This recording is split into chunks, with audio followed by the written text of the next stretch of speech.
21-day water fast. Guys, first of all, wow, we're on day 2 of a very beautiful journey. And I guess right now, I just want to first of all, just say hello to everybody yet again.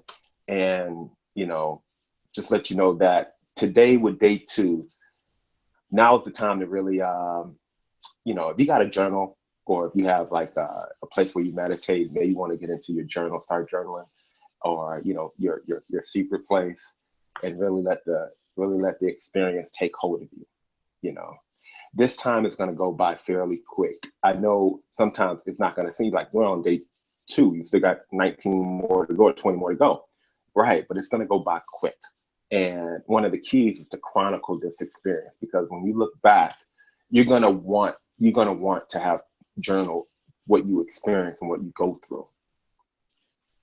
So I want to tell you something. If you're doing a dry fast, you're going to go into ketosis at about 12 o'clock today. It takes 36 hours to go into ketosis on a dry fast. It takes about 72 hours to go into ketosis on a water fast. You're doing a dry fast, it just gets you there like quicker. But water fasting is very quick as well. So ketosis, now when I say ketosis, it's basically, I don't want to get too scientific. It's just basically when the body goes from eating mode to not eating mode, and you start to burn sugars and fats. You just shift over. You're going to make that shift. If you're on a dry fast, about 12 o'clock today, you'll be switching over. Okay, and we'll get into that. I know Tersha is on the dry fast. I think you're doing a 3-day too, right? She's doing a 3-day as well. So around 12 o'clock today, dear, switch over. And if you're doing it just water, it'll be a 72-hour process. Okay. Now, I want you guys to always remember this, that fasting is personal. I know we're doing it corporately right now, group fast. And I think the overarching purpose is just because of the support and the synergy, but this is personal. This is something that has to be personal to you. Doing a 21-day fast is an extreme, in your face, like message to, like this is what we need, this is what we want, and this is what we're committed to getting and creating. But it has to be personal. So your why has to be very personal. Okay, that's going to keep you focused all the way through, and not throwing in the towel at day 8, at day 10, at day 13, at day 17. Time out. Hold on. Wait. You don't get a medal. You don't get a reward if you don't finish. Guys, we're going to have to develop that spirit of a finisher. Again, you remember what I talked about yesterday, that there's a big difference between getting an award versus a reward. Everybody who finishes a marathon gets an award. They get a finisher's medal. But only one person gets the reward, which is $250,000. I want the reward. You keep all the recognition. Award is based on recognition. Reward is based on monetary stuff, the gold. Okay, so we want the reward. If you finish the 21 days, on the other side is a reward, because God is a rewarder of those who diligently seek Him. God, of those who diligently seek Him. But you have to finish. Okay, you have to finish. You can't go, you'll get an award. You go 10 days, you'll get an award. You'll feel better, you'll lose weight, you'll be, that's a good achievement, but you won't get the reward that comes with that. And that reward is usually, in my experience, normally in the form of money, in the form of healed relationships, in the form of progress, true progress. Those are the rewards. So you don't want to just have an office full of plaques and trophies. Those are awards for recognition from man. We want the reward. We want to be the first one across that finish line so we can get the $250,000. That's what reward is. So trapped in awards. I have so many plaques. I have a room full of medals in storage and things like that, but that's just for recognition. That's for like ego. So you want to keep going for the reward. Okay? So it's personal. You got to keep the why out and focus on the reward. I want to remind you guys, and I think we didn't touch on this yesterday, but I just want you to know that, remember, as above, so below. As above, so below. Just to hit this real quick. As above, so below. The planets above, so below. The 13 planets in our solar system, okay? The first planet away is Mercury. Mercury is the winged messenger. The first rock from the sun. There's a reason why I'm mentioning all this stuff, and once I get to it, I'll let you know. You say, why are you talking about planets? Because as above, so below. We're all influenced by the stuff above us, okay? There are 13 planets in this universe. The first one is Mercury. Mercury is the winged messenger. The second one is Venus. Venus is the goddess of love. The third one is Earth, or Gaia, the goddess of all living things. The goddess of all living things. The fourth planet from the sun, the fourth rock, is Mars, known as the red planet. The fifth rock is Jupiter. Number 6 is Ceres. And then you have Saturn. Then you have Uranus. Then you have Neptune. Then you have Pluto. Then you have Maki, or some people say make, M-A-K-E. Then you have Humea, Humaa. And then your last one, you have Eris, Eris. And I encourage, all of us at some point, you may want to Google these planets and see our relationship to these planets, okay? And then I apologize. I don't mean to interrupt you. Everyone is calling me saying that they can't get into the link, Prima. So, Eadoji, Makibra. Yeah, I'm sending a message now. Can you hear me? Okay. Yeah, I'm sending a message now. Okay. Thank you so much, Sierra. Thank you, Sierra, for that. Thank you, dear, for being that, just for doing that. Wow. I guess, I'll just sort of, I'll okay. Well, I'm gonna keep going, and then when everybody comes in, they could either just listen to the recording, or I'll just reiterate on some of the things that I just said, okay? But the 13 planets, guys, remember, as above, so below. As above, so below. I got my notes today, so if y'all see me looking at my notes, I have to have notes, because I'll lose focus if I don't. So just bear with me with the notes. Remember, the gospel, or what used to be called the Godspell, this used to be called the Godspell, is the good news of air, fire, earth, and water. That's what the good news is. The good news of what? The good news of how to enter into life and how to usurp or come out of the frequency of death. Air, fire, earth, and water. Air, fire meaning sun, earth meaning plants, and water leads to life. Okay? That's what it means to put ourselves on the cross of Christ. That's what it means. It don't mean nobody got nails driven in their hands. It means that when you put yourself on a water fast or a dry fast, you're putting your flesh on the cross. If you go back and study Horus or Pythagoras or Jesus or all the ascended masters from Mary to Anna, the grandmother of Jesus, that's how they put themselves on the cross, through air, fire, earth, and water. That's what the good news is. That's how you enter into life. You put yourself on air, fire, earth, and water. That's what leads to life. The word death, like we talked about yesterday, the word death starts with the letter D, which is delta, which means doorway, and it's followed by the word eat. The doorway to death is through that which we eat. The doorway to death is through that which we eat. Now, death is a frequency. Death is an enemy. Death is a frequency. And remember this, 1 Corinthians chapter 15, verse 26 says, the last enemy that will be destroyed is death. Death is an enemy, just like ignorance is an enemy, just like poverty is an enemy. Death isn't an enemy with whom to negotiate. It isn't a friend with whom to negotiate. It's an enemy to be destroyed, okay? So the last enemy that will be destroyed is death.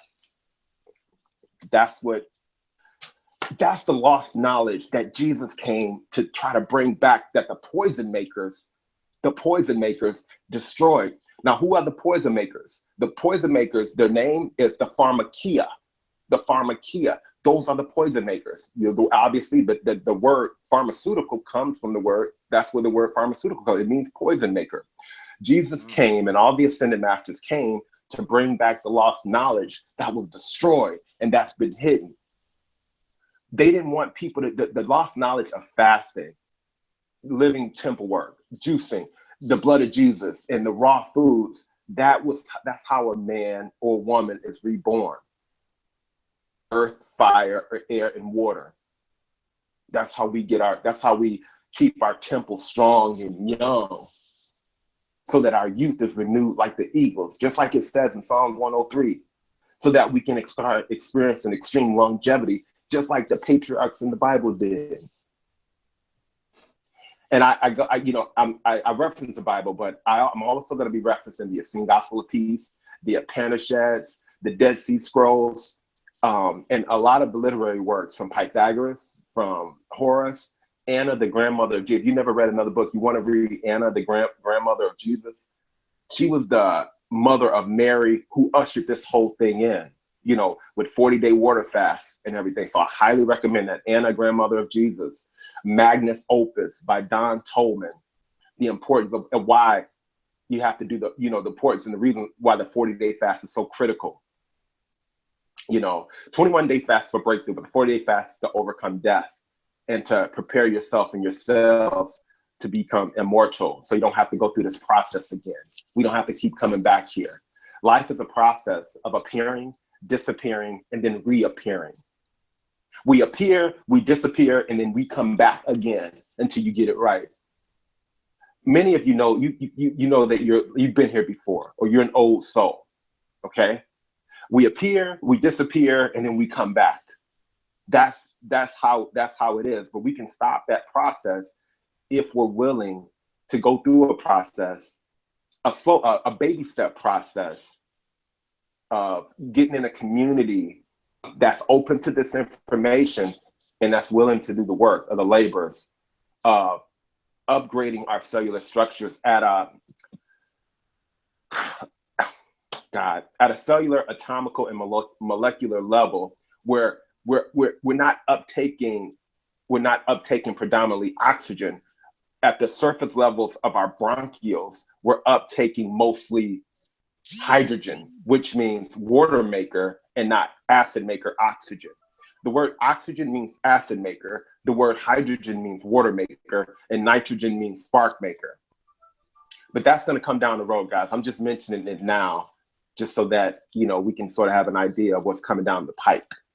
Okay, you have an idea of what's coming down the pike. So going through this process, especially in a community of like-minded individuals, you really can't do it by yourself. You want to be in a community of like-minded individuals where you're constantly upgrading. And the more you go through this process of living temple work, with the water fast, with the juicing, with the eating living foods, with staying out of that death vibration, you'll be able to uptake more of the stardust of heaven. Now, what is the stardust of heaven? Hydrogen is the stardust. That's what Jesus came. It said, listen, he was clothed in a vesture dipped in blood. The word Gethsemane, guys, it literally means the place of crushing. It means the place of crushing. So when Jesus went through that, when he went to the Gethsemane, he bled from every orifice of his body after a 40-day water fast to eliminate the red mortal blood cells, so that he could take on immortality, the immortality blood cells. He had to bleed from every orifice of his body to do that at the end of, I don't think it was his first 40-day water fast. It may have been his fourth or fifth, or maybe more than that. But that's what happened. He bled from every part of his body. And what he was doing, he was eliminating the red mortal blood cells to take on them, so he can become immortal, that to go through that path. So his body could take on the hydrogen, can be prepared for the hydrogen, and that he can go on.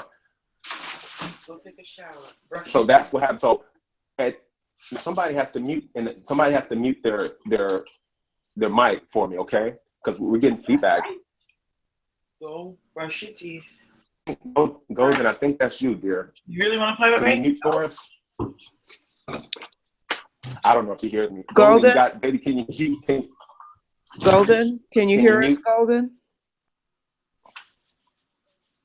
Okay, I think that's good. Thank you, P. But So, wow.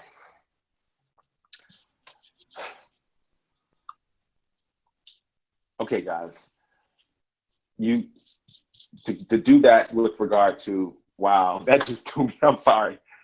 Wow, just give me a second.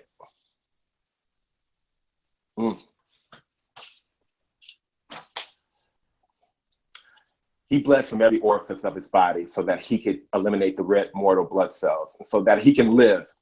You read all when it says the metaphor in the Bible where it says Jesus walked on water, it didn't mean he literally walked on water. It just means that he was on a water fast. He was walking on water.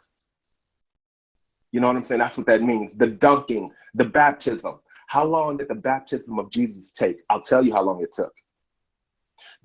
Okay, I'll give you this. It took John, what, a minute or two to dunk him underwater and to bring him up. But guess what? The baptism took 960 hours, or 40 days and 40 nights. Immediately, he was led to the wilderness to fast for 40 days and 40 nights, because that's how long it takes to purify the human body. You couldn't even get into old mystery schools. To get into the best colleges back in the day in ancient Egypt and Greece, the students, they had to fast on nothing but water for 40 days and 40 nights before they could eat now these are the brightest minds. Before they would be admitted into these big universities, they had to fast for 40 days. And then once they did that, they were let in, and then they were fed a sacred meal. Now, this meal was known as the meal of Hercules or Pulse. It was the same meal that Shadrach, Meshach, and Abednego ate that made them 10 times wiser than the wisest people of the time, who ate from the king's table, or this, in other words, who ate the standard American diet. And that meal, they called it Pulse, but it was like 26 ingredients of herbs, greens, fruits, and, grains. But it was all living, and it was all, it was living. It wasn't dead food. But that was after they went through the process.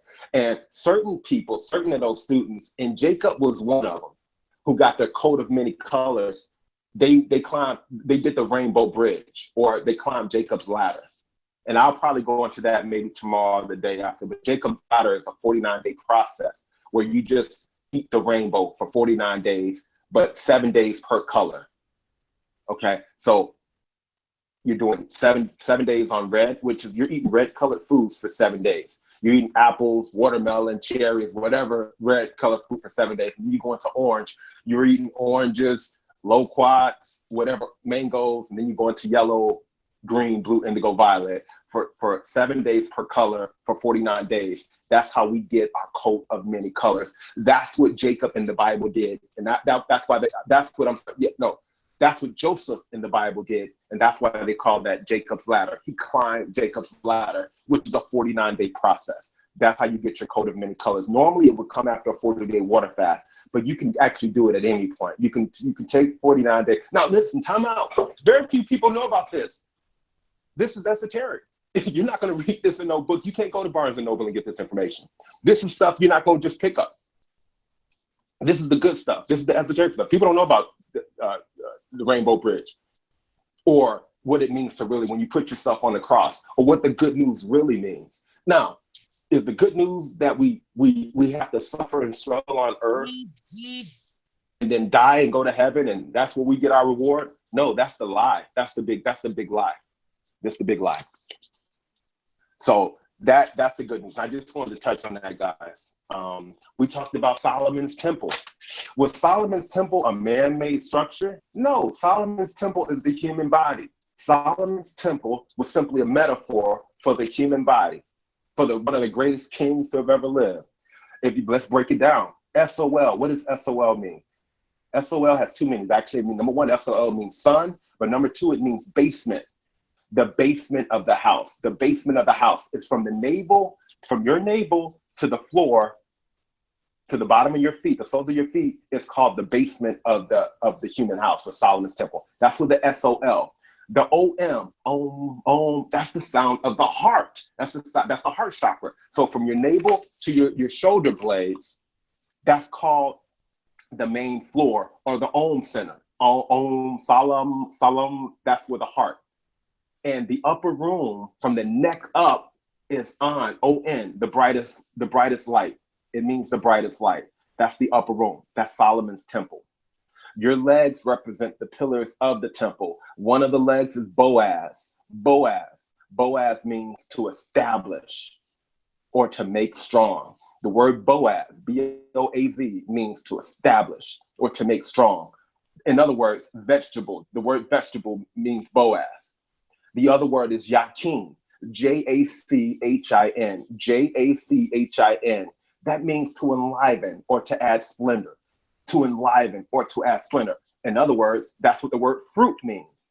That's what the word fruit means. It means to enliven or add splendor, or Yakin. Those are the two pillars. So that lets us know that the two food pillars for our bodies are fruits and vegetables, fruits and veggies, okay? As we talked about yesterday, the inside of your mouth, the table of the Lord is simply the inside of your mouth, on top of your tongue. That's the table of the Lord. The storehouse of the temple is your stomach. It ain't the treasure department of the local church. That ain't the storehouse. Tithes, offerings, and sacraments it's not money, guys. It's food and drink. When you're making an offering to God, the living God, you make offerings with food, drinks, food. Those are tithes, offerings, and sacraments. That's what that is. And so when you're bringing that offering in, just be mindful of that. Not that you listen. I'm telling you this stuff just to make you conscious and be mindful of it. And you do with the information what you feel. You take with it, however you deal with it how you want to deal with it. But I'm here. I'm giving you guys the good stuff, and you could take it and go deep with it. This rabbit hole is very deep. We live in a world filled with lies. Okay, just know that. And the good thing, if you want to check a lot of this stuff, you get a dictionary, a pre-1940 dictionary, and you can look up the words and the etymology of some of the things that I'm talking about. But it has to be a pre-1940 dictionary. You can start with the word, if you want to start with the word cancer. In a pre-1940 dictionary, the word cancer literally means rot and decay. Rot and decay. That's what cancer means. Rot and decay. Look up the word Beelzebub. The word Beelzebub it means Lord of the Flies. Lord of the Flies. And he is the Lord of the Flies. I've been out in the desert for some time. You go and you use look here, you go out there and you use the bathroom in the desert, right? Within seconds, what happens after you use the bathroom? Well, not urinate, but use the other thing when you use the bathroom. What comes upon that within seconds? Flies, maggots, and that's what they're attracted to. They're attracted to death and decay. That's what the lie is. That's what the big lie is. The word carnival means celebration of the flesh.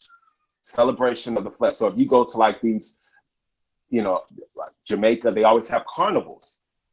And it's all about celebration of the flesh, which was holy back in the day when a person went through that purification rites to cleanse. And then they would celebrate. They would fast for like 2 weeks and then do a carnival for 2 weeks and have free love or whatever. That's what happened when it was sort of holier. And you have the Wicca, the women healers, and witches, the good witches, who would heal you through the sex chakra. Mary Magdalene was one of those people. She was.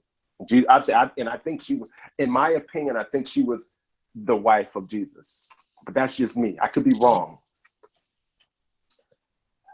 I want to talk to you guys about the Sinister Six. The Sinister Six. After we finish this fast, these are 6 foods and ingredients that you never want to put back into your body. Okay? I call these the Sinister Six. 6 foods and ingredients. Do not let them back in your body under no circumstance when you finish the fast. Okay? Or at least be very conscious of them. Number one. This is the worst thing. You don't want this in your body at all. Refined sugar. Number one is refined sugar. It is the most prevalent and causes more free radicals, more old age faster than anything I can think of. Refined sugar. Now, hear me on this, guys. They put refined sugar in almost everything.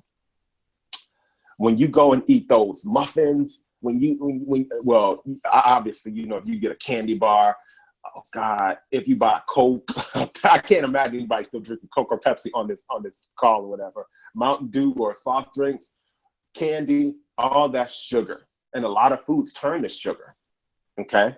So if you're doing like if you're eating the white potatoes, that's sugar. Now you can do the sweet potato and that doesn't cause cetera. And you can even do the red potato, but the white potato, but a lot of foods is nothing but sugar, guys. So refined sugar is number one. It causes more gray hair, more free radicals, more old age than almost anything. So stay away from the sugar on our Sinister Six list.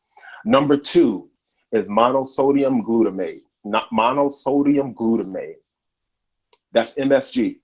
You just go to any Chinese restaurant, you pick up a bag of Doritos. You pick up, some cheesy curls or some Flamin' Hots. It is loaded. Those things are loaded with MSG. When you finish this fast, guys, don't go and eat that, because the second you eat that, it takes you right back over into the other kingdom, the kingdom of darkness. You'll be under the authority of Beelzebub, and you won't be in the right authority. Stay away from these other Sinister Sixes. So MSG, which is monosodium glutamate, you can't put that back in your body when this is over. No more refined sugar. Number three is animal sacrifices. Listen, you're gonna, I'm not saying become a vegan, but I'm just saying, hear me on this. Stay away from animal sacrifices. Number one is any type of flesh food that's been through the slaughterhouse. Chickens, cows, whatever. That karma is just too mean and it's just too strong. Those animals have suffered. They've been through the ringer, and the anger and the resentment that you don't want to fight that battle. So animal sacrifices in the form of, number one, slaughterhouse meat. If you just have to eat meat, and I'm not, trust me, that's Russian roulette to me. So if you must animals, and that's Russian roulette, I would say eat like wild game, maybe some bison or something, or if you make your own kills. Stay away from animals as much as you possibly can. You've eaten enough of them in the past anyway. We grew up, the first 25, 30 years of most of our lives, we ate meat 3-4 times a day. You've had enough. Stay away because that's a karma. I mean, we're not designed to eat animals. We're not designed to kill animals, and it takes us out of our natural design. Just know that to be true. Do what you feel that you have to do. And if you are eating animals, like I said, definitely no slaughterhouse meat. And if you're going to do it, be willing to at least make your own kills and just see it for what it is. There's no benefit to eating, and we don't have to do that anymore because it's too much information now. And it's the other side is so beautiful and so abundant that you don't have to go that way anymore. I don't care what your family's doing. What your family still eats for Thanksgiving or Christmas, or if they still eat chitlins and all that other stuff. Mine do. My family's from the South, Mississippi. I love everybody, but they're still eating the way we ate when we were in the Piscean age. And all that does is lead to disease. All it does is lead to death. All it does is lead to being overweight, unhappy, unfulfilled. And in that system where you work all your life for nothing, pretty much, you're in the world. That's worldly. That is worldly. You can't eat like the world. That's how the world eats. I don't care if they go to church every Sunday and read the whole scripture Bible. If you eat like that, you're worldly. You're filled with the world. And what I mean by that, I don't mean that in a negative way, because it's unconscious, and I'm not judging anybody with how they. So I don't want this to come off the wrong way, but I'm just saying, just to keep you conscious, because the consequences and the results don't stop even if you're unconscious. So I'm not judging. I'm just letting you know that be mindful of the animal sacrifices. Commercial dairy, guys. Commercial dairy. That's the sin. Now, here's the thing. If you can get, you remember back in the day when the milkman used to come. You remember the milkman used to, once a week they would come and bring the milk. If anybody's old enough, they had the milk, but it was raw milk. It was unpasteurized, and it was good, right? If you can get that type of dairy, or you can get uncommercialized dairy where the mother and the babies weren't just stripped apart, or the milk was freely given, and you can get the real stuff, then so be it, because you can get the enzymes and the probiotics. But if you can't get the real stuff, then stay away from commercial dairy. That's on the Sinister Six. Like, we're not in the milkman days anymore. So most of the dairy, especially in the United States, is on that list. Now, if you go to another country and you can get some fresh goat milk, if you feel that's what you want, you know, that's freely given, then do what you got to do. Number 5 is modified cornstarch. Modified cornstarch on the Sinister Six. Modified cornstarch. They put modified cornstarch in, you know, like Jiffy cornbread or, you know, Pop-Tarts. You've had Pop-Tarts. That ingredient, it not only causes cancer, but it causes a whole bunch of other stuff like autism in kids. It's a link to homosexuality in men and all types of stuff. And I'm not, if you don't listen, just that. So that's something that you want to be mindful of. Modified cornstarch. And last but not least, shellfish. Number 6 is shellfish. Remember something, a lobster is an arthropod, but guess what? A cockroach is an arthropod as well. A lobster is an arthropod, but so it's a cockroach. And if you look at a lobster, it looks like a big old cockroach. The challenge with eating shellfish is that shellfish are scavengers, and they're very unclean animals. Shrimp, and I used to eat so many of them, man. I grew up loving shrimp, gumbo, and crab legs, and crawfish and all of that, and catfish. So I know how good that stuff. I remember how good that stuff. Like I said, I'm born and raised on the south side of Chicago. All my family's from Mississippi, but my mom and dad from Mississippi. So they love cooking. We love eating. So it's not like I can't relate. But shellfish is on the list of the Forbidden 6. And there are many things that you can substitute for the shellfish. Like for meat, if you got a big meat craving, you can make a big, you know, portobello, you know, burger sandwich, you know, or out of avocados, you can make raw tacos, you know. That tersha,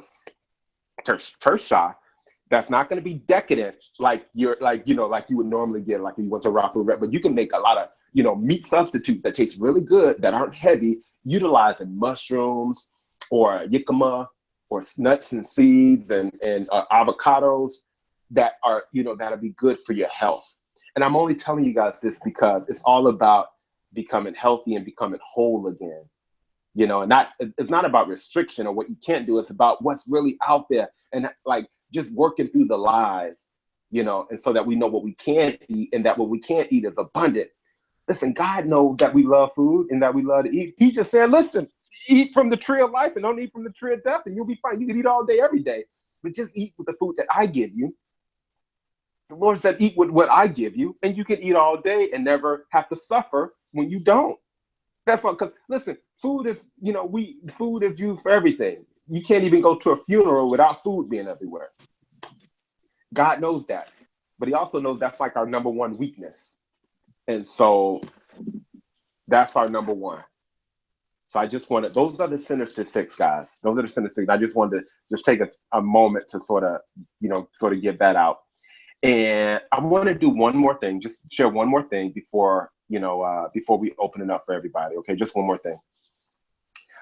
I want to talk about the 4 great booby traps that we all want to be mindful of. The 4 great booby traps in life that we all need to be mindful of. Okay, the number 1 booby trap that all men, this is the number 1 weakness of men and of women, of human beings, and the enemy knows, and that's the food trap.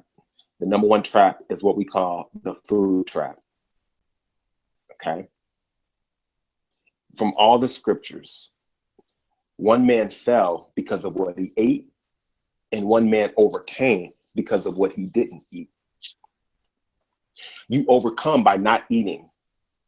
The wicked witch of the west was defeated through water. What a metaphor. It took water. That's how you defeat your enemy, through water. But that water has to be for a period of time. At least 21 days, but you're gonna, at some point, if you want to overcome them totally and wipe them out, it's gonna take 40 days. But that's how you do it. The food trap.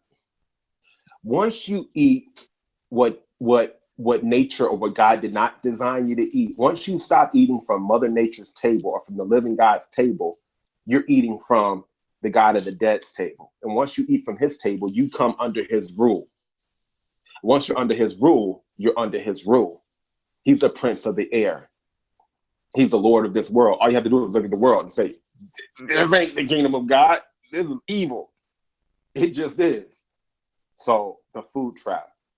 Eating. Now, it's hard for us, guys, listen, especially us, because most of us was brought up on the food tastes great, but it wasn't good for us. We loved the food, but it didn't love us back. So therefore that created an unrequited relationship, which is not win-win, which is not of good or of God. It was an unrequited relationship. Our relationship with food has been tinkered with.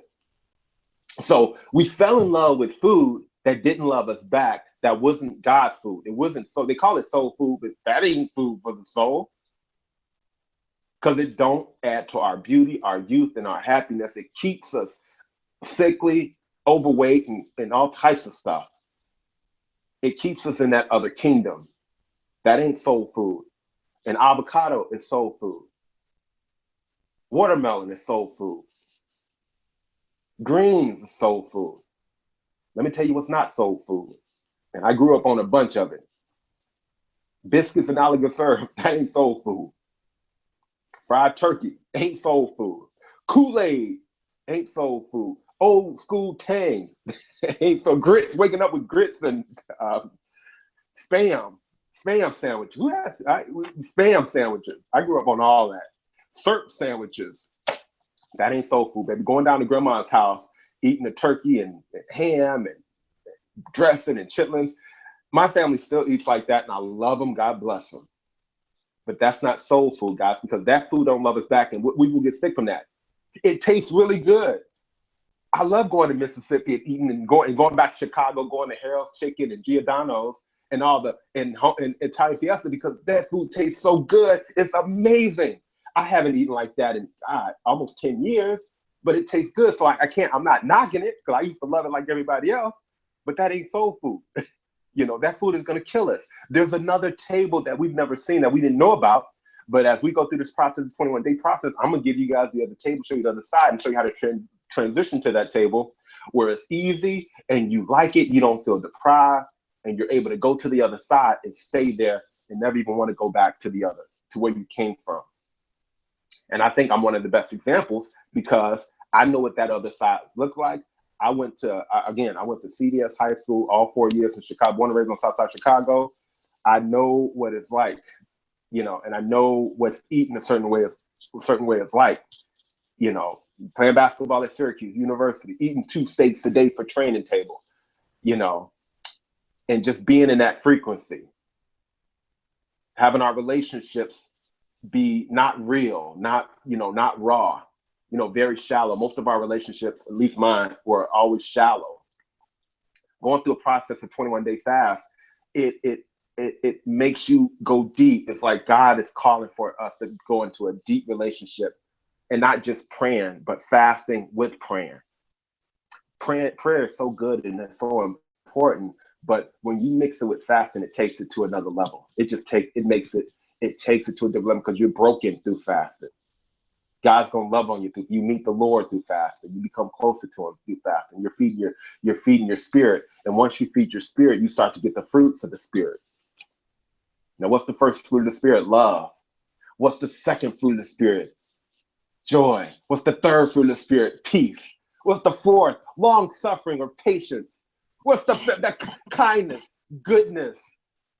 Self-control. There's not. If I miss a fruit or two, don't hold it against me. But there's 9 fruits of the Spirit. But that's what happens when you sow to your spirit. You start to reap the effects or the fruit of the Spirit.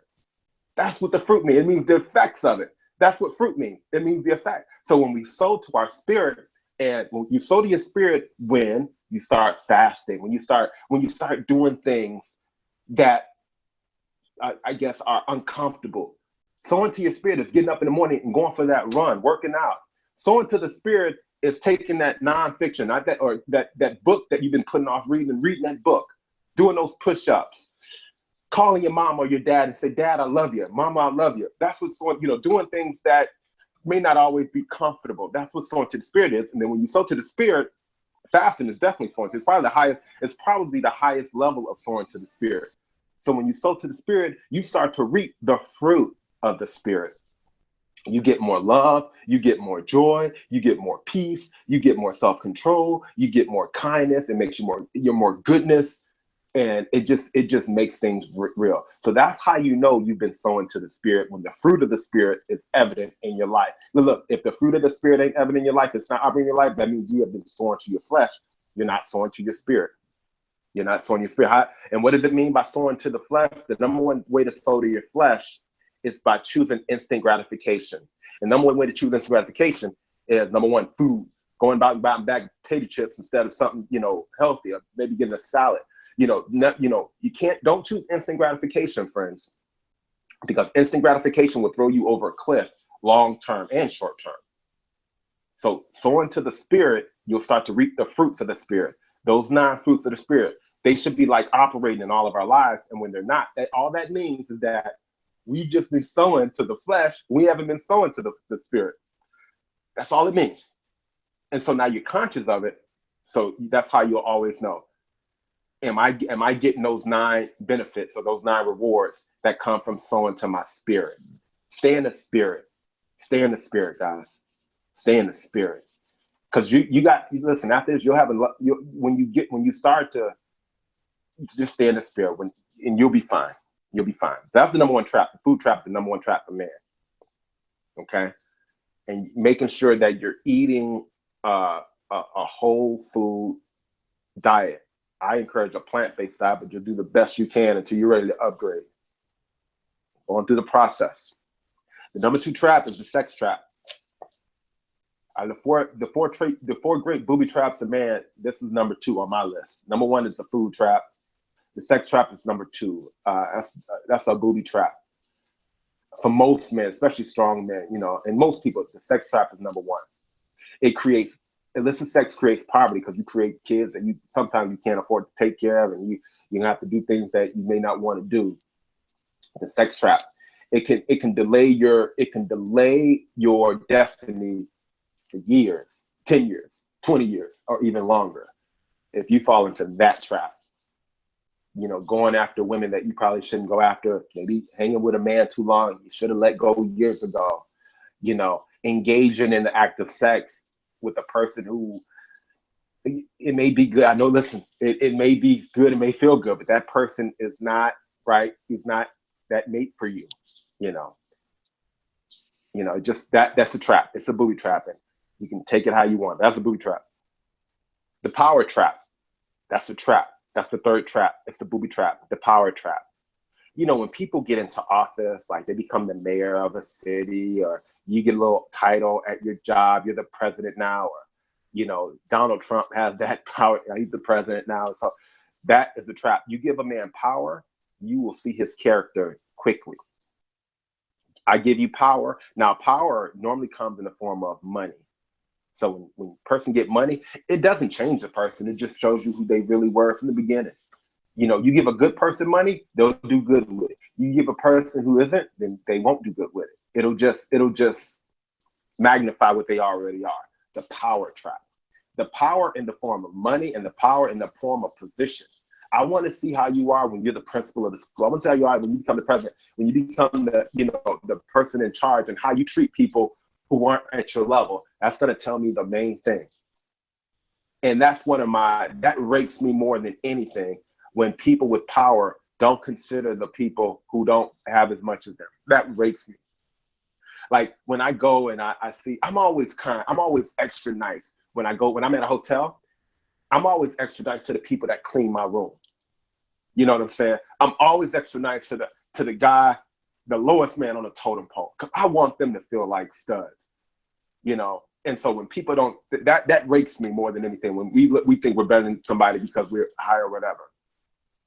But what I've learned, probably the hard way, is that God has a way of humbling a person if they don't, because we all, at times in our lives, we're very high. But if we don't stay humble when we're high, God has a way of bringing us low. And you don't want to go through, you don't want to be humble.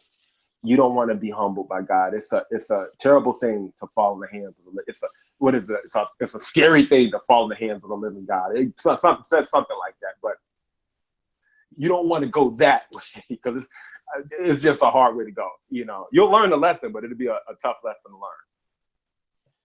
The fourth trap is what we call the fame trap. The fame trap. And we see that now. Everybody wants the selfies or want to be on TV, want to be famous. And, it's a trap, guys. When you get promoted by God, you want God to promote you organically.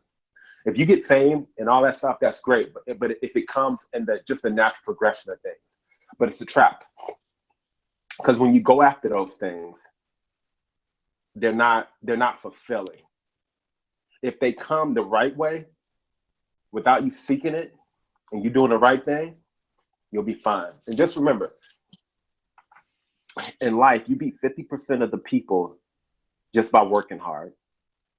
You beat another 40% just by being a good person with integrity. Okay? This is the secret.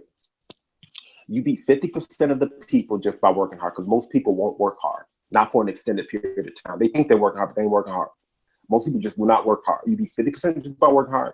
You beat another 40% just by being a good person of integrity. Okay, just by being nice and kind to people, telling the truth, walking that, just being a good person. You beat 90% of the people just by working hard and being a good person. Now, in the free enterprise system, like we're in America, the other 10% is a dog fight. It's a dog fight. So you got to be a stud. You got to go for it. Okay, so you can beat 90% of the people. This is the key. This is the key to success. Just by working hard and being a good person. You do that, you're in the top 10%. You're in the top 10% just by doing that. Now, when I say work hard, I mean work hard, because you really work hard. Don't screw off when you should be working. Play hard, work hard, play hard. And then you beat another just by being a good person of integrity. In a free enterprise system where we're at right now, the last 10% is a dog fight. So if you want to be at the top of that 10%, you're gonna have to go for yours. It's a dog fight. Okay, because you're gonna come across some people that's just as good, as studly as you. So it's a dog fight. But you beat 90% just by being a good person and by working hard. Guys, that's my notes. That's the monologue. The floor is open. Let's do the Q&A, please. Anybody? If nobody grabs the mic, I'll start selecting people. Eric, is that you? What's going on? How you doing, man? I'm blessed. You look blessed, I man. really It's good to see appreciate you talking about the Essenes and everything. And the Essene Gospel of Peace is something that I got to revisit. It's been some years since I revisited, but that's some powerful stuff. I wasn't even expecting that. You came with the esoteric knowledge, so I really appreciated it. Oh, no doubt. Absolutely, man. That's what I first read that book. It took me. It cost $1. I first read. I couldn't put it down back in like 2005. Man, my ex-girlfriend gave it. I was like, man, this is the truth. It just resonated with me, So yeah, I'm with. Yes. A powerful book. It's been some years though since I read it. Wow. You also talked about the shellfish, and I'm originally from Baltimore, so we like our crabs there. And, yeah, love Baltimore. That was a hard one to hear. Oh, no doubt, man. Yeah, I used to love crab. It's been probably 10 years since I had some crab, but maybe longer. But yeah, I hear you, man. But that's the good thing about living in the A now that I live in Atlanta is it's not down here as much by it being inland. So I've been able to avoid a lot of the temptation. It's been a while since I had it too, but I know that if it was around, I would go in. Yes, sir. Yeah. Now, let me ask you something. And Eric, do you mind? I'm just big on the letters and everything. So if I call you E, is that okay? E is perfectly fine. Eric or Issa is fine. Okay. E works. Yeah. Okay. I just want to be sure. Okay. Now I got a question. Are you doing the full water fast? Or are you doing juice, or like what type of fast are you doing for the 21 days? Doing the full water fast. Oh, good. Okay. I haven't done any dry. I haven't been like completely dry, but I haven't been drinking mountains of water either. I'm fighting a cold. Yes, sir. Back. So I don't feel comfortable drinking a whole lot of water yet. Is it okay to drink like hot water? Yes, that's you absolutely. I mentioned that yesterday, babe. Yeah, and you can definitely drink. I encourage people to drink hot water. Like if you don't want to make the hot water yourself, you can go to like Starbucks and ask for a venti hot water, and they'll give it to you for free. So yeah, you can definitely sip on some hot water. That's what I'm gonna be doing when I get to the work. Yeah, and that'll help your throat too, Eric. It will. Sounds good. Yes, yes. So you're doing a water fast, and how? Let me ask you real quick, E. What's the longest you've ever fasted for, either on water or juice? I think it's been 2 or 3 days dry. Okay, And okay. this was like back in college, and this is around the time that I really used to read the Essene Yes, Gospel of Peace is one of them, and then the Gospel of the Holy 12 is yes, I've another read that. one of those, Yep. those Essene texts that I really, really like.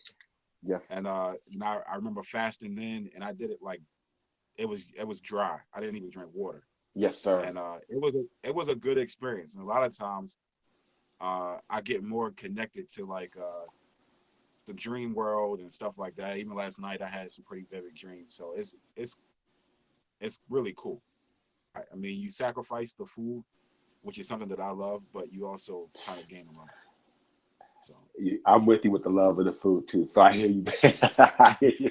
And E, if I can ask you, and what? Because you've always shown up on the wall, on my wall anyway. And I was like, man. Yeah, I remember talking about boxing with you. Yes, man. That was that's when we were like when we did our first 21-day water fast back in 2014. Yeah. Eric, yeah. Because Eric, your last name. What's your last name? Summers. Yes. See, I didn't know that was you, man. Yeah, because we were. I put a Mike Tyson pick when Mike Tyson was Mike Tyson, and I always said, yeah, I remember that. Right. I said from 86, 87, 88, I'll take that guy to beat any fighter in history. But that's what I said. And then we got into a big debate. I didn't know this was you because you changed your Facebook name. Right, exactly. The irony of it is, at the time, don't get me wrong, I still think Muhammad Ali, I'm a heavyweight that would have beat him. But now that I've actually been in the gym, that's why I was asking you, is it okay to work out? Because I still wanted to do a little bit of light sparring. Yes, now sir. that I've been in the gym, I've been loving Tyson. I've been, kind of studying Tyson a lot more. So, yes. It's really ironic. No, in the days when he moved his head and when he was Mike, from 90 on up, I don't even go over anything in the 80s. I'll go with that, but I'm glad Eric. He was, and I'm glad that you are. It's funny, guys, because when we're talking about when I first did the first 21-day water fast, the date was September 28th, 2014, which was on a Sunday. And I was over 2 years ago, and I remember you, E. I remember you, and I'm glad to have you join us, man. I didn't know it was. Wondering if you remembered that conversation. That's really funny. Yes, I remember that conversation because I'm a big sports guy. I don't let people know this a lot, but I'm a big sports guy. I predicted that I'm a big Cubs fan, so I was happy when they won the World Series. I played basketball at Syracuse. My team. Oh, is that right? Oh, yes. And I'm an Orangeman. And so I don't really say that a lot, and I'm big into sports. I don't talk about it, but yeah. I remember that, man. That's really funny. Yes, sir. And so welcome to the group, man. And Thank you. I'm glad that you're part of this. Likewise. Yes, sir. Now I want to hear from Golden. Golden, are you available? Hello? Golden, how you doing? I apologize before. Y'all caught me in the middle of disciplining my son. I'm sorry. No worries, Golden one. How you doing? I'm doing fabulous. I'm doing great. I just woke up not too long ago, and I was like, oh, I got to get to the hangout. So I said, let me join up. And I wanted to thank you for before, because the last fast, I think it was the first fast you ever did. Yep. When, me, Van, and everybody else was on there. It was the best thing that ever happened to me, because it prepared me for a part of my life that if I did not do it, I don't think I would be prepared. Like, some real stuff started happening not too long after I started fasting. And now that you're talking about the stuff about what you give to the spirit, you get back. Like, if you give love, you get that back. If you give, sincerity, you get that back. And the time in my life when I did that, there was such a karmic cycle happening. And because I did that fast, I was so prepared for that.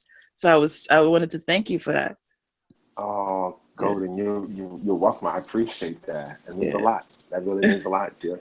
I mean, now, Golden, I think we communicated, dear. You're doing the juice fast for the 21 days, correct? No, I'm doing the water. I decided to do the water. You're doing. You're gonna be a beast again. That's awesome. I know. What, now, let me ask you a question. Were you able to get the water? Were you able to get the? Now you know our official water is Mountain Valley Spring Water. Were you able to pick up some Mountain Valley? No, I didn't. I'm not doing the Mountain Valley. I'm doing it with Kangen water. Okay, that's cool too. That's Kangen's cool too. Absolutely, absolutely. Wow. I couldn't find a Mountain Valley either. Yeah. Now, did you go to now E? I know you did the thing. Did you go to Whole Foods, E? Because they have it there. I don't know if they have a Sprouts. I went to Sprouts here in Atlanta, and they have it, but they were all out. So I went with this water. I'm going to try it back at Sprouts later. That's cool. I went with this. That's cool. Oh, that's cool. I want to tell you, it's on sale at Whole Foods. So if you get a chance to go to Whole Foods, you can get this is rare. You can get a liter bottle for $1.99 at Whole Foods, Mountain Valley Spring. Now that's rare because normally it's about $2.70. Yeah, so that's like 2 for $4.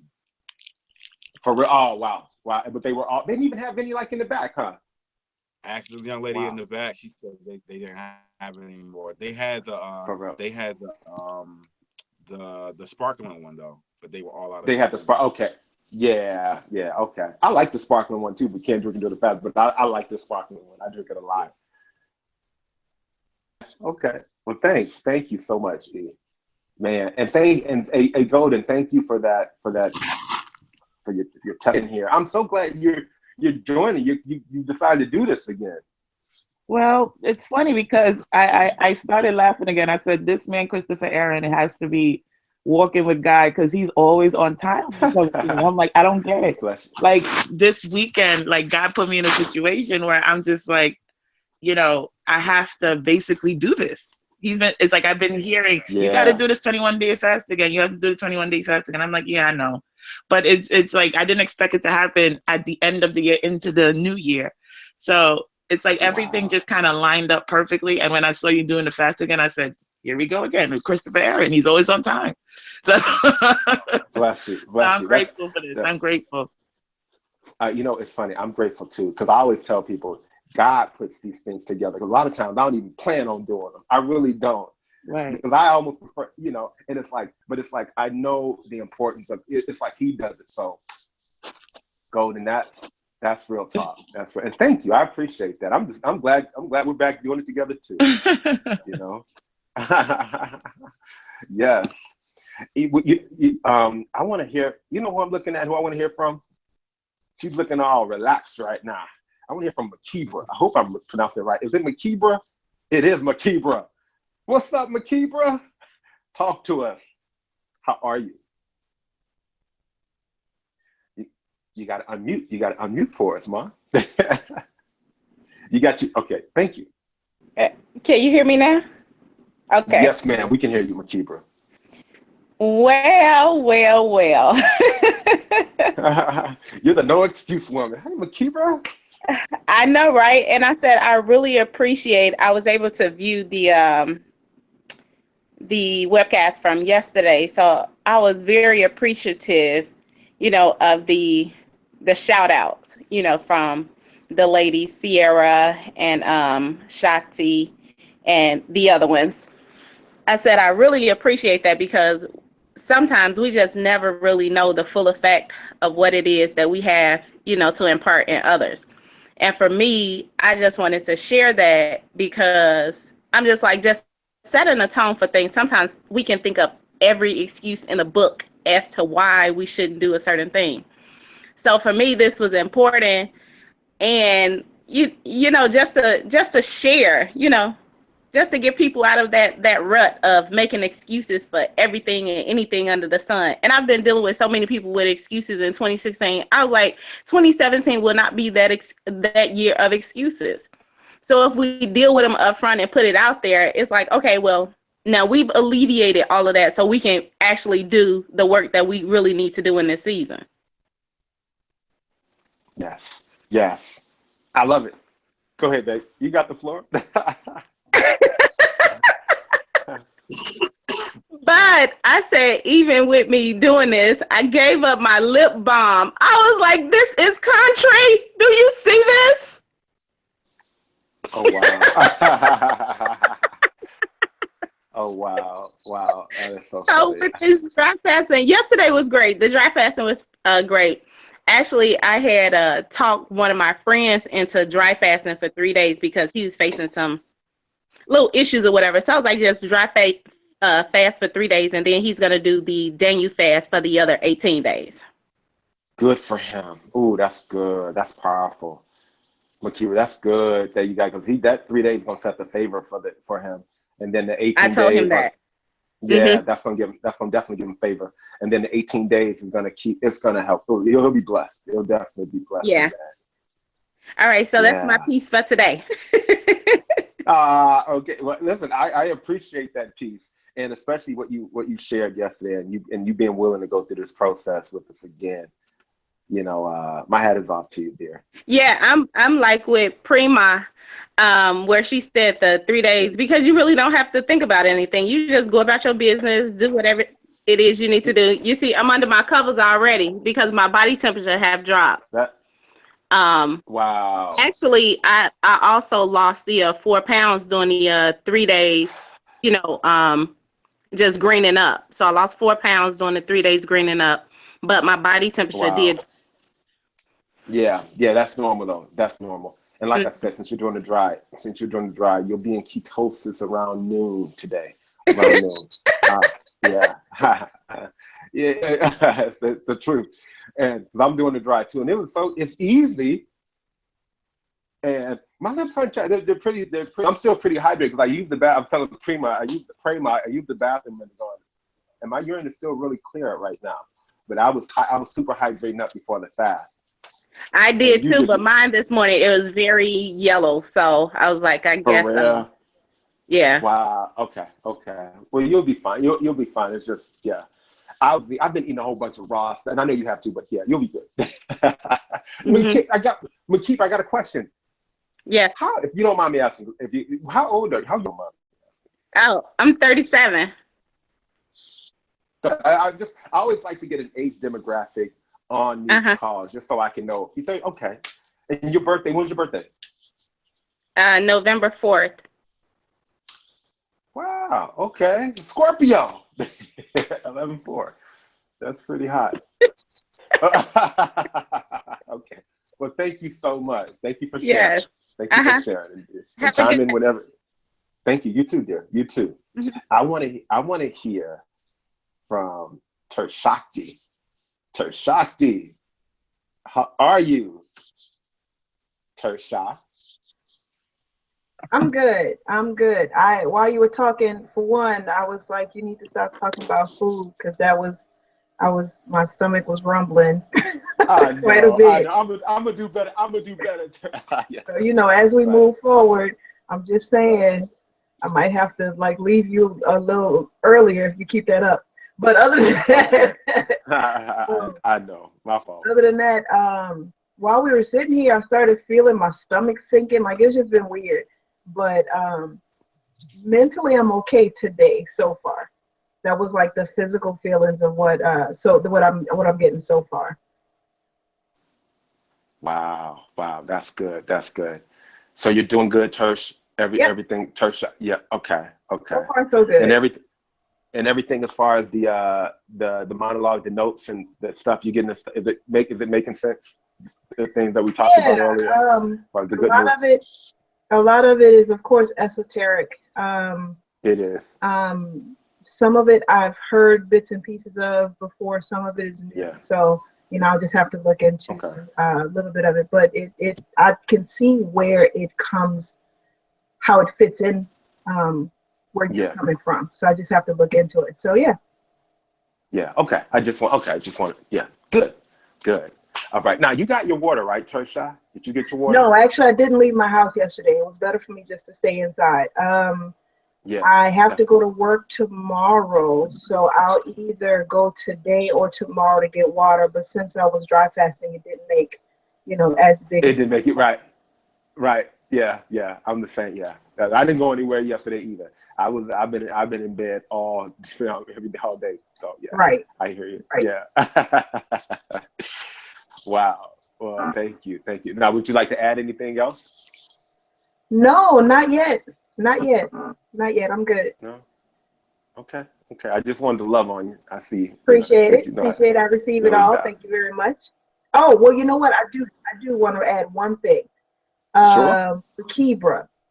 I typed it in the notes yesterday, but I just wanted to say it again. Thank you for sharing your story. For one, because I mean you did it by yourself, and I appreciated that. For two, because you were in Chicago, and this is where I just moved to. So I was like, oh, if she can do it here, then I can do it here. Yeah. And like I said, the fact that you were working, and I mean you wasn't sitting at a desk job, you was out in them streets. You know, right on. So just wanted to say Right. appreciate it. And Much the thing, appreciated. and the fact What's that you're a that? policeman, and the fact that she's a police officer, and that's probably one of the most stressful jobs that I can think of. Right. Especially in Chicago this past year. I mean, yeah, hats off to Right. you. All the hats of everybody's hats off to you. You're in Chirac. Police officer. No, right? Man, my ass off to you. You know what? I don't work regular 8 hours. We on 12, so I work 12-hour shifts. Wow. That's Yeah. just, So for me, I'm telling you, for me, it was just a made up mind. I'm one of those It was a sisters that made-up when I tell mind. you I'm going Yeah. to do it, that's it. You know, it's no ifs, ands, or Yeah. buts about it. And when you said, when I first saw your face, I'm like, it looked like I've seen her before. And then when you said you was in Chicago, no, not like that. I mean, I'm actually a very social person. So you may have seen me Wow. anywhere. But when I saw you, I was like, wow, it looked like I've seen her before. But when you said that, that confirmed that maybe we have crossed paths. I've only Within been the here for a year, a little bit more than a year. So maybe not. I might just have like that twin. No, actually, I have people out there in Lombard and all the rest. So Okay. Good. I'm that Chicagoan. I can take you anywhere, everywhere, where to eat, where to party, whatever. So I know. All right, then yeah, we need to connect. You're one of my new best friends. Thank you. Okay. Wow, that is so cool. Now, McCaber, listen, I'm born and raised on the south side, but when I come back to Chicago, I'll be on the north side. Were you down there when the Cubs won the World Series? Well, how was it there? I heard my friend, she said me, well, how was it there? Did you go? Sir, I was at my home on my couch because I was so glad I didn't have to work that weekend. Really? Okay. Yeah. Wow, I can imagine. I just heard it was because they literally crazy. took them down there on buses and dropped them off, and they had 12 to 16-hour shifts down there. Really? Wow. I see them on the television like, hey. Is that right? Wow. Thank you so much, McCaber. Can I, you guys? Can I hear from my I'll just say that. Prema, talk to us, P. Hey. Hey, P, how you doing? Oh, look, I saved the best for last. Go ahead. No, go ahead, P. No, I feel like when I get off of this, I'm gonna sleep all day. I know. Prima didn't go to sleep, guys, till like 3 o'clock. Go ahead. Now tell us why. Playing Monopoly or that Mac and that or Wicked shit, that looks really fly. Say that again, right? Say that again, Eric. I like your setup. The Mac and the Wicked chair, they both look really fly there. Oh, okay. All right. Thank you. I know, right? It does. Yeah, so I'm really proud. My nephew, one is 17, one is 18, one is already at Michigan State, and the other one is getting ready, I think, to go to U of M. And so me and my sisters are trying to support them as much as we can. So over the holidays, when we would get together, we would talk about, like one night, it was really nice. We all ran around the table and talked about what it was like when we went to college to kind of help give them some insight. And then afterwards, we played some games. So now they're into, and then all the uncles, and it's like they're challenging each other. So we've been playing Uno and Monopoly, and Monopoly just lasts forever. So, but it was real fun. Oh, wow. I bet it was real fun. Wow. Well, how you feeling, dear, with regard to just going through this process again? I know you're on a dry fast too. Everything's okay? Yeah, but I would like to hear you talk more about the importance of sleep when you're fasting, because last year I spent a lot of time resting in bed, and I did better during those times. And so I need to like get myself together here and get on that. Yeah, you know what, P, that's something that I'm glad you mentioned, because getting rest is critical. I think Eric asked the question if you could still work out, and then I was telling E, it's best to just rest as much as possible, especially if you're doing the water, even if you're on the juice, because now's the time that, this is like our time. This is a sacred moment, a sacred, time that we're not going to hear. Because once this is over and we get into refeeding, we go back into our regular everyday, that energy, getting rest and just sleeping and just doing, being sort of set apart is critical. You're gonna get more of a connection and more of an effect from the fast if you're able to do those things, if you're willing to do those things. So, if you're staying in bed, all day, or just not, even if you have to work and like on your break or when you get home, just shutting it down, that's going to make the fast much more powerful, much more personal, because during those times of rest and during those times of, those are the times your body really heals. Those are the times that where you can sort of get those downloads. You can hear better from God.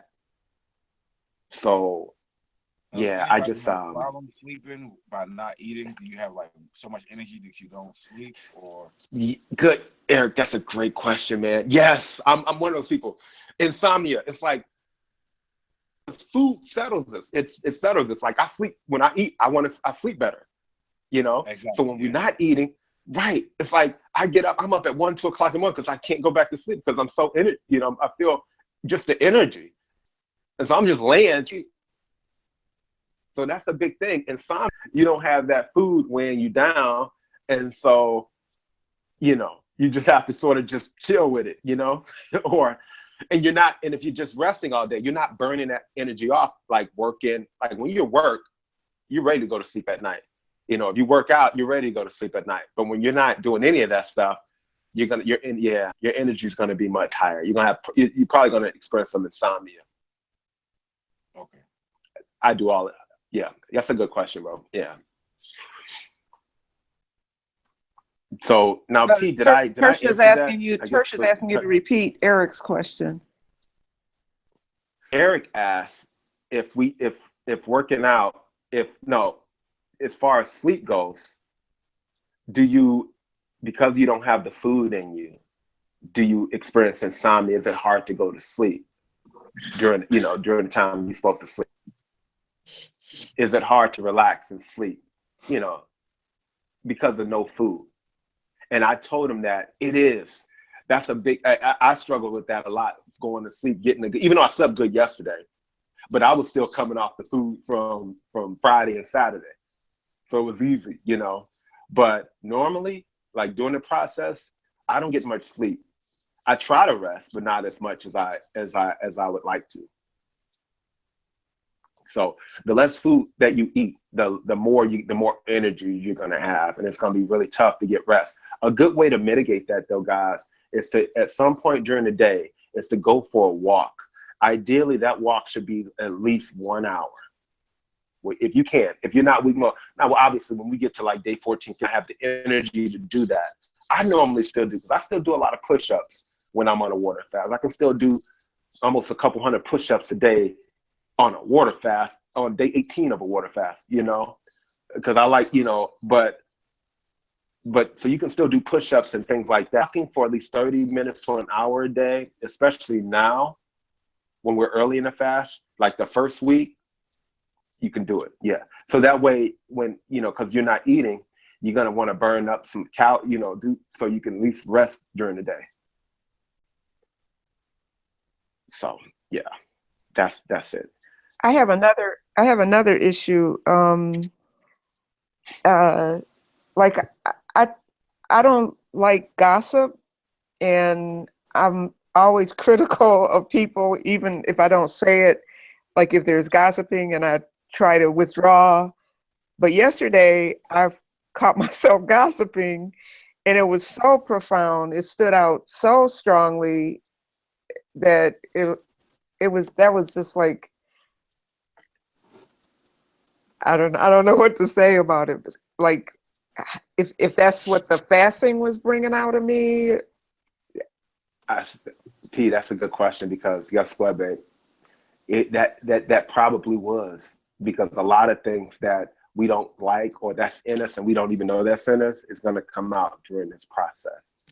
You know, like I rarely ever use profanity, you know, and I find myself, you know, sometimes cursing more, swearing more when I'm on a fast, or being more irritable, you know. And I'm a non-profanity using I don't, that's just not me. I don't knock people who do use, but I'm not a profanity guy. But you'll find yourself doing things that you probably normally either don't do or that you despise, because at some level, be it the atomical, cellular, or molecular level, it's in you. Especially if you hate it, the fast is going to bring a lot of things up and bring a lot of things out, especially if you're doing a dry fast. Okay, dry fasting, water fasting is intense, but dry fasting is like a little, that's another level. So yeah, absolutely. So I like what you just said, because I was aware that, wow, the thing that I say I don't like in others is the thing I have in me. And that was like embarrassing and shameful. And I didn't like that. Oh, I shouldn't say I didn't like that, but. Yeah, no doubt. No, I understand what you mean. See, totally understand.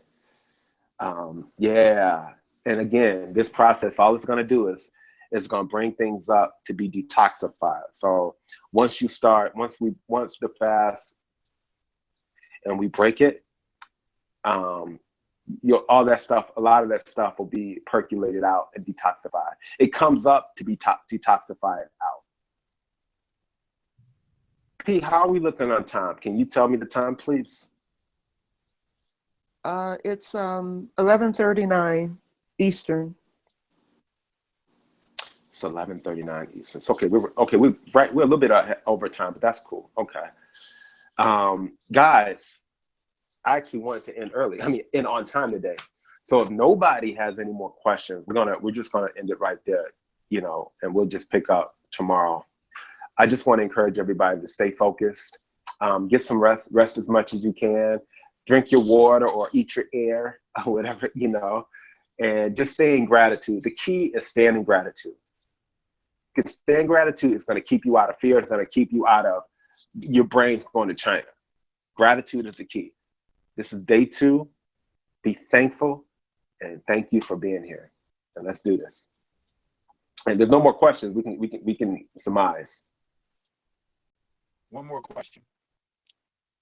Okay. Yes, sir. Yes, sir. Is sun gazing cheating?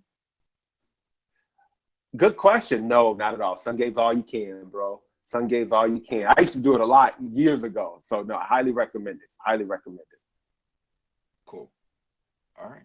Is that cool? Oh yeah. Oh yeah. Yeah, absolutely. I'm glad to see you, E. Absolutely.